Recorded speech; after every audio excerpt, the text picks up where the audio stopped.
Por ejemplo, otro aspecto que es muy relevante, que se habla mucho, que al tener un estatus legal, ¿no? La marihuana regulada iba a disminuir la percepción de riesgo, ¿no? Y eso en la población que más importa, ¿no? Que es la de adolescentes, aumentó la percepción de riesgo, ¿no? Hay otros fenómenos que son un poco necesarios estudiarlos más. Aumentó el consumo en general, aumentó lo que en términos epidemiológicos es la prevalencia, pero aumentó la prevalencia en edades que están arriba de los 30 años, es decir, personas ya adultas que comenzaron a consumir marihuana, que antes no lo consumían, pero disminuyó en las poblaciones más de adolescentes, donde esto es donde puede ser más problemático.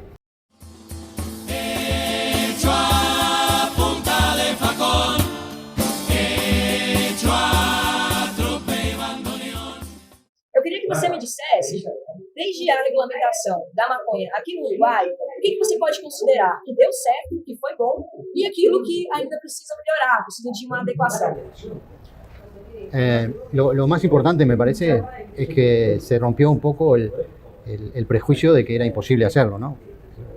La repercusión más global que ha tenido a partir de esa primera reglamentación, que fue en el año 2013, van a ser 8 años ahora, el 10 de diciembre, se han producido un conjunto de escenarios más vinculados a esto que son muy importantes.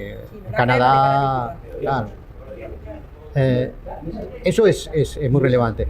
Lo otro que me parece que es muy relevante es que esta regulación fue una regulación de todo, ¿no? Reguló el cáñamo, reguló los usos medicinales y reguló los usos no médicos o recreativos, ¿no? O de usos adultos, le dicen de diferente manera. Entonces fue un enfoque global del tema en su momento y fue el primero que dio cuenta de todo. Después, a 8 años, permitió hacer muchos estudios, muchos seguimientos, muchas evaluaciones, ¿no? Que demostraron que todos los prejuicios, todos los cucos que había en relación a este tema eran infundados.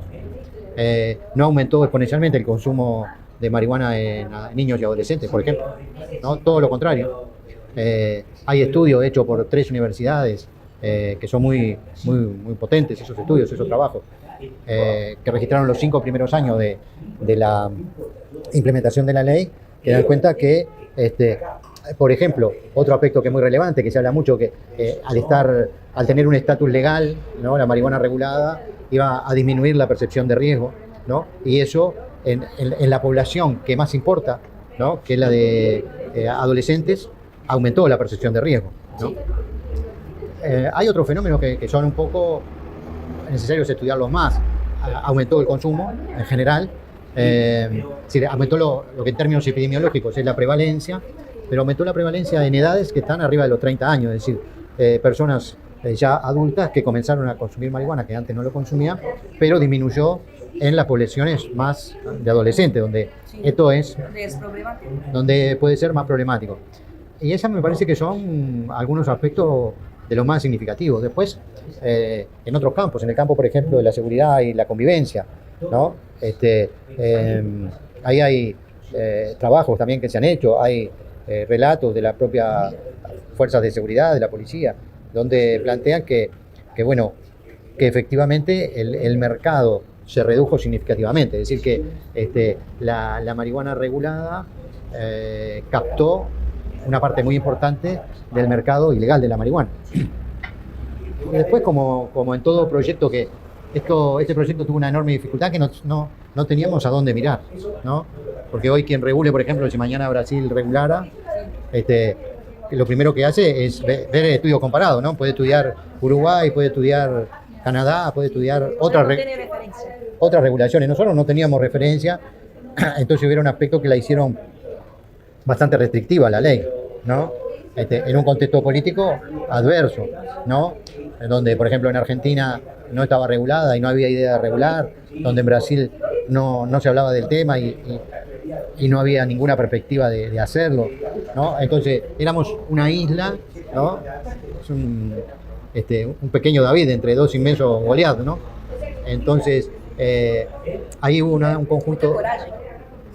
Bueno, sí, eso es es por parte más de quienes tuvieron la responsabilidad política más importante. Eso es el caso del presidente Mujica, que puso todo su capital político, digamos, para hacerlo, ¿no? Entonces, eso es un diferencial que en otros lugares no ha estado, pero en relación a algunos de lo que pueden ser defectos, por ejemplo, de la ley o inhibiciones que la ley tiene, ¿no?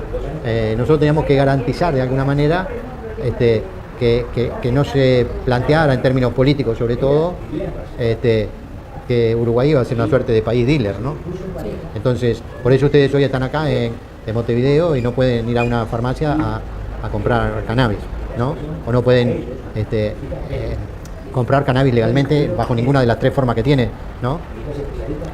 Aunque obviamente que van a conseguir cannabis de muchas diversas maneras, pero si lo quieren hacer, por ejemplo, pasó ahora hace 4 días cuando se jugó la final de la Copa Libertadores que... ¿Puede vender? No se puede vender, ¿no? ¿Pero está vendiendo? No se puede vender a personas que no sean residentes, ¿no? Esa es una inhibición de la ley, eso hoy está en discusión, ¿no? Si tú me decís si eso fue un error en su momento, y yo te diría, es una inhibición, pero si nosotros vamos al contexto, fíjate, en el año 2011-2012, desde el 2010 en adelante, Holanda estaba intentando ir a un sistema diferente al de coffee shop, ¿no? Y intentando poner registros, con los problemas que tenía con Bélgica, con Francia, en su frontera tenía dificultades. Entonces nosotros tenemos ciudades que acá estás en Uruguay y ahí enfrente estás en Brasil, ¿no? Rivera, el Chuy, y hay ciudades que es cruzar un pequeño puente, ¿no? Para estar un puente que puede ser un poquito más ancho que lo que es esto, ¿no? Entonces, hay mucha interrelación. De transformar en un problema de turistas Bueno, ese era un problema muy serio. No te olvides que, por ejemplo, cuando se estaba discutiendo la ley, en aquel momento era diputado, después fue ministro de Desarrollo Social del primer gobierno de Bolsonaro, este hombre, ¿cómo es que se llama? Se me fue el nombre ahora de la cabeza. Ministro de Desarrollo Social de Bolsonaro en el primer periodo. No, era diputado por Río Grande do Sul. En aquel momento, Osmar Terra, ¿no? Osmar Terra vino acá, estuvo en el Parlamento de Uruguay hablando con senadores, con diputados uruguayos, diciendo que iba a afectar seriamente la política. Después nosotros hicimos una política de seguimiento de qué es lo que sucedía en la frontera. Se hizo con el IPE, que depende de la Cancillería brasileña, y con la Universidad de la República de acá, y se hizo todo un seguimiento de qué impacto efectivamente había tenido. Y no hay nada significativo, ¿no? En todo caso sigue habiendo un flujo a Uruguay de prensado paraguayo que entra por Brasil, ¿no? Es decir, el problema está en otro lugar, ¿no? Todo eso hoy, en la medida en que esto fue regulado, que hay un marco legal, que se puede seguir la información, que se pueden hacer encuestas, que se pueden hacer trabajos académicos, sin que la gente, y eso es un aspecto muy importante, ¿no? Sin que la gente esconda qué es lo que hace, porque qué es lo que pasaba con las encuestas que teníamos previamente a la regulación, ¿no? A ti te preguntaban, por ejemplo, si tenías una televisión o 2 en tu casa, si tenías una computadora o no en tu casa, y de pronto te preguntaban en medio de esa pregunta, ¿usted fuma marihuana? Y nadie va a responder que sí, ¿no? Porque parece una cosa extemporánea, ¿no? Hoy podés preguntar esto sin ningún problema y nadie va a tener la inhibición de que decirlo lo afecte, ¿no? Entonces transparenta mucho más las posibilidades de hacer políticas en este sentido, ¿no? Entonces, si me preguntás hoy qué habría que cambiar, y seguramente muchas cosas, por ejemplo, la producción para el sistema de farmacia, ¿no? Que es una producción más controlada, no ha tenido los resultados esperados, nunca lograron producir la cantidad necesaria que la farmacia requiere, ¿no? ¿Falta? Sí, en cuentagotas se solucionaron muchas cosas, se avanzó, pero todavía ese es un mercado que no se ha cubierto. Ahí ha habido dificultades y se podría modificar aspectos de la ley. Desde el primer momento nosotros, cuando estábamos con esto arriba de la mesa, siempre dijimos que este era un proyecto, que era una experiencia, y que el presidente Mujica mismo lo dijo, esto es un experimento, y que hay que irlo controlando. Bueno, hoy ya tenemos una cantidad de aspectos que controlan esto y que potencialmente se pueden mejorar. Yo creo que estaríamos en un momento en poder hacerlo. Hoy las dificultades son políticas, ¿no? Porque en el país hay un gobierno de derechas, ¿no? Que tiene adentro sectores de ultraderecha, entonces Hay sectores liberales del gobierno que estarían proclives a liberalizar ciertas cosas, pero hay otros sectores que tiran en sentido contrario, ¿no? Hay sectores neopentecostales dentro del gobierno, entonces es un momento difícil, ¿no? Yo creo que hay voluntad política en ciertos sectores del gobierno para liberalizar, pero hoy no veo que haya un escenario político a nivel parlamentario que lo permita. ¿Perspectivas de mudar el escenario? Yo creo que lo más importante es que hoy es una política de Estado, se podría decir, en el Uruguay, porque la ley no se ha cambiado, ni nadie está planteando cambiar la ley de manera regresiva. Bueno, hay sectores que sí lo están planteando, son muy minoritarios, ¿no? Son sectores vinculados a lo que acá llamamos el partido militar, un partido que surgió hace pocos años, en un general que es senador ahora en su cabeza, que es íntimo con Mourão, entonces tiene una perspectiva muy restrictiva de eso.